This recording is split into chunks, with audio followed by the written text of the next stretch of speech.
Welcome to the Third Party Risk Perspectives podcast series, hosted by Blue Umbrella and AML RightSource. This episode is entitled The Challenges of Handling Large Populations of Third Parties. We're focused on helping companies manage their third-party risks with technology and due diligence research. During this series of podcasts, we've tapped our internal subject matter experts to provide their views on core concepts and topics related to building and improving compliance programs. Thanks for listening. Hi, welcome to this episode of Blue Umbrella Third Party Risk Perspectives. I'm Elliot Berman from AML RightSource, and I'm here with my colleague Chris Sindick. Chris, do you want to introduce yourself? Sure. Hi, everyone. My name is Chris Sindick. I'm the Director of Third Party Risk and Due Diligence here at Blue Umbrella. Today, we're going to talk about challenges of handling large populations of third parties. So, Chris, some of your clients probably have relatively smaller populations of vendors and other third parties, but as you get to bigger corporates and bigger FIs for that matter, they get a much larger number of third parties that they're dealing with. What are some of the steps for organizations like that to move to a technology-based due diligence solution?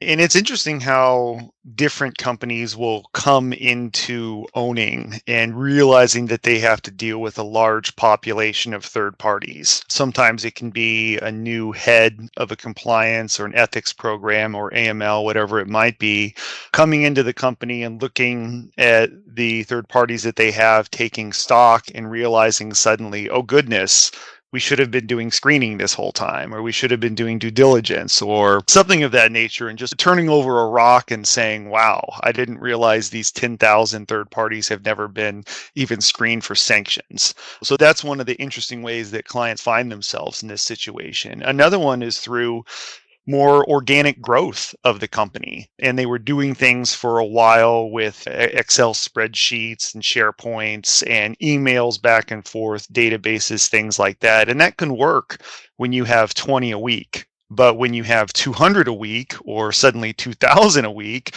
it turns into a much different process and it breaks down because of it. I think that regardless of how companies come into this situation of having a list of thousands or tens of thousands third parties that they suddenly need to remediate and analyze and investigate, the steps can look the same. A lot of times, the first step is just, where's the data? Is it in SAP? Is it in Salesforce? Is it in Excel sheets? Is it in some legacy system that was shut down 6 months ago and it was archived and it's a zip file?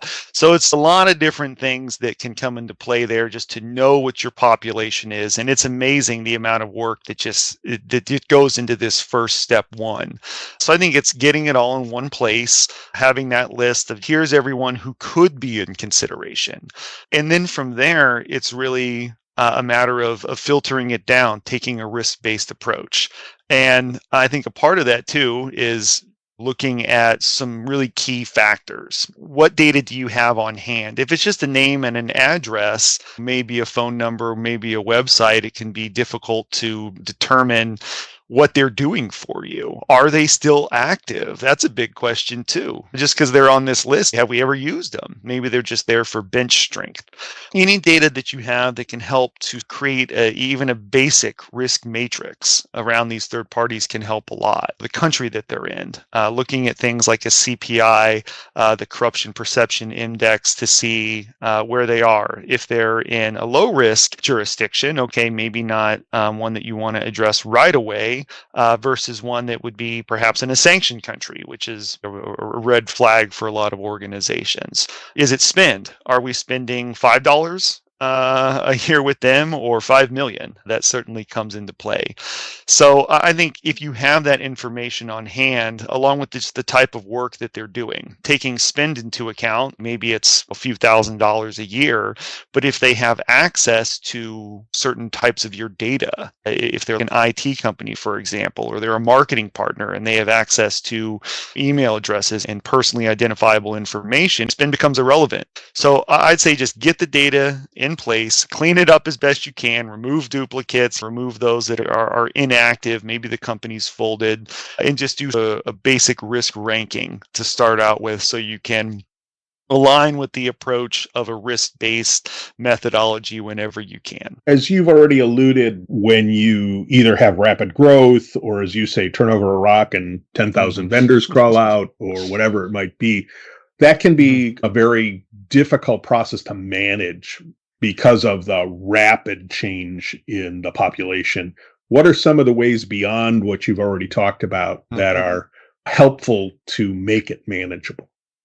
I think a big part of it is the technology, because when you are getting past the offline documents and moving to a platform or a solution that can help with resources, there's generally not going to be an additional few headcount hire. But when you find these new third parties, it's just, hey, do the best you can with what we have right now. So luckily, technology can help to bridge that gap in a much more streamlined fashion that people can do. But once you have that risk-based approach, I think it is being realistic from the start. Sometimes I've talked to clients and they want to gather all this information, get media screening, get sanctions screening, get litigation information about it, social media profiles, cybersecurity, etc. down the line. And while I think that that's certainly useful information and it's valuable, you have to be prepared to think about what you're going to do with it at the end of the day. Because if you gather this information, you have to act on it. A good way to think about things sometimes is that if the worst happens, say a third party that you're working with pays a bribe on your behalf and the DOJ or the SEC come knocking and they ask what you knew when and what did you do about it, you don't want to have a big profile or a big record that the third party, for example, disclosed to you that they were making these payments or that they were in the media where their CEO got thrown in jail. When it was just sitting there, you never acted on it. You can become quickly overwhelmed by the information. Again, taking the theoretical number of 10,000, if there are 100 hits on each one of those third parties, and some are false positives, obviously, it's just a lot to sort through at the same time. Again, it's about that risk-based approach. There are some things that I believe, and I think a lot of regulators believe, and a lot of other compliance practitioners believe that you should be doing for everyone, which is something like a sanctions and a watch list screening. That's a stop sign if someone is on that list genuinely. And if you don't do that, it's what are you guys doing over there with your program situation if something were to happen? I think starting with those baseline checks, it's a good thing to do.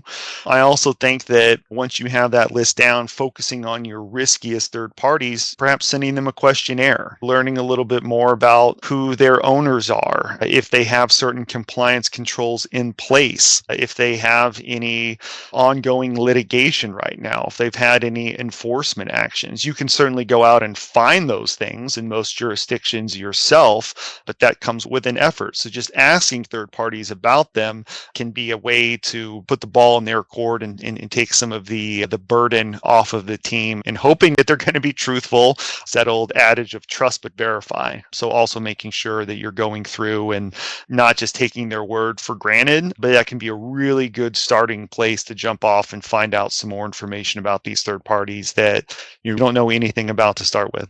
You talked about sanctions and watch list screening as the bare minimum. And one of the reasons for that is you want to know who you're doing business with. The other is, depending on where you're located, there are implications for failing to do that on your part. In the US, in addition to the sanctioned party being watched by the government or pursued by the government, failure to do sanction screening puts your own company at risk.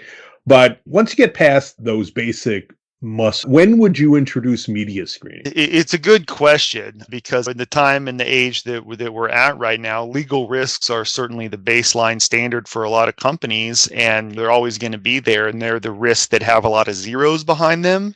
But the same is true for reputational risks. Although someone's not on a sanction list or a watch list, it doesn't mean that they're A-OK, thumbs up, green light, foot on the gas pedal, let's go with them. Absolutely not. I think that once you have a risk framework in place that you're comfortable with for determining who's low risk, who's medium risk, who's high risk. It might be a single factor that would put someone into that high risk category. For example, if they're working in like a sales agent, that's typically pretty high risk work, securing business for the company and being a part of commission based and not necessarily an employee of your company. We've seen a lot of failures with that in the past too. I think focusing on those high risk areas and really specific when it comes to media too, I would say that companies need to look at the transparency and the media integrity for the third parties that they are thinking about putting through a media screening or even a litigation screening, because sometimes there's really not a lot out there on these companies. So you don't want to necessarily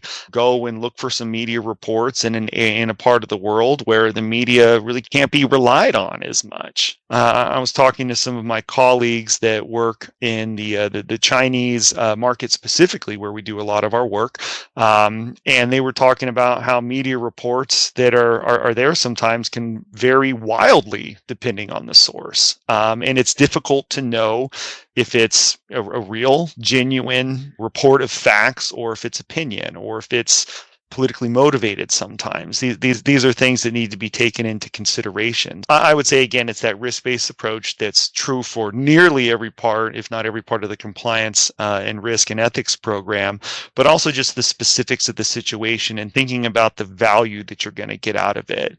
I will say, too, that there are times we need to step back and say, okay, is there going to be a media report or a litigation report that's really going to keep us from doing work with this company? And that sounds horrible to say, but I say this in the context, if you were to do a media check on some of the largest companies in the world, you're going to find things that are negative. You're going to find things that are adverse media, but are things of that nature going to necessarily stop you from doing business with that company? Perhaps. It all depends on the risk appetite of our clients, but at the same time, be realistic with what you're going to find and how that might impact the relationship too. So it's not that someone's so big that they're immune from the process, but be realistic about what you're going to do with those findings. It's about the risk appetite, thinking about the relationship with that third party specifically, and thinking about what you're really going to do with those media reports and if you can trust them. Chris, thanks for this chat. This is one of the many challenges in handling third-party risk management, and I'm sure our audience found this to be really useful. So you have a good day, and we'll talk again soon. Thanks so much, Elliot. Thanks for tuning in to today's podcast. If you're interested in more information like this, take a look at the additional episodes in this series, in which we discuss current and emerging trends in the compliance and third-party risk industry.